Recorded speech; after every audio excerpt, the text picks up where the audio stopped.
नमस्कार, मी संदीप चव्हाण आणि आपण पाहताय LS मराठी। पाहूयात काही ठळक घडामोडी। विधान भवनात सुप्रिया सुळे आणि धनंजय मुंडे यांची भेट झाली। सुप्रिया सुळे आणि झिरवाळ बोलत असताना मुंडेंनी सुप्रिया सुळेंना नमस्कार केला, तसंच सुप्रिया सुळे यांनी देखील धनंजय मुंडे यांना नमस्कार केला। CIDनं VSR कंपनीच्या प्रतिनिधींना आज पुण्यात चौकशीसाठी बोलावल्याची माहिती मिळाली। रोहित पवारांचं ट्विट करत हे वक्तव्य समोर आलं। VSR कंपनीचे वरपर्यंत मोठे हात असल्यानं तसंच कागदपत्रांमध्ये फेरफार करण्यात VSR कंपनी माहीर असल्यानं त्यांची सर्व कागदपत्र CIDनं तात्काळ ताब्यात घ्यावीत, रोहित पवारांची मागणी। मुंबईतील पंचतारांकित हॉटेलमध्ये अर्जुन तेंडुलकर आणि सानिया चंडोक यांचा विवाह सोहळा थाटामाटात पार। मुख्यमंत्री फडणवीस, उद्धव ठाकरे, राज ठाकरे यांनी आपली उपस्थिती दाखवून नवदाम्पत्याला दिल्या शुभेच्छा। इतरही दिग्गजांनी लावली हजेरी।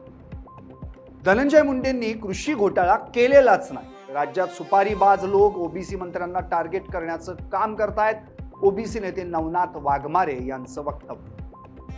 नागपूर जिल्ह्यात 9 मार्चला HPV लसीकरण मोहीम राबवण्यात येणार। 14 वर्षे पूर्ण झालेल्या आणि 15 वर्षांच्या आतील वयोगटातील मुलींसाठीही लसीकरण मोहीम पुढील 90 दिवस राबवण्यात येणार असल्याची जिल्हाधिकाऱ्यांची माहिती। महाराष्ट्र ट्रान्सपोर्ट्स ॲक्शन कमिटीकडून राज्यभरात भव्य जन आंदोलन सुरू। ई चलन प्रणालीतील त्रुटी आणि वाढत्या आर्थिक दबावाच्या निषेधार्थ आंदोलन। आखाती देशांमधील युद्धाच्या पार्श्वभूमीवर भिवंडीत पेट्रोल डिझेल पुरवठा सुरळीत। नागरिकांना घाबरून न जाण्याचं पेट्रोल पंप मालकांचं आवाहन।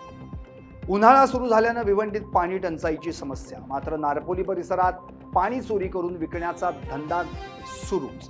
संबंधित पाणी चोरट्यांविरोधात नारपोली पोलीस ठाण्यात गुन्हा दाखल। वर्धा शहरात स्पेशल 26 चित्रपटाच्या स्टाईलनं फसवणुकीचा प्रयत्न। आयकर विभागाचे अधिकारी असल्याचं सांगत 2 तरुणांनी साईनगर येथील एका कुटुंबाला गंडा घालण्याचा केला प्रयत्न, मात्र नागरिकांच्या सतर्कतेमुळे दोघांना पोलिसांनी घेतलं ताब्यात।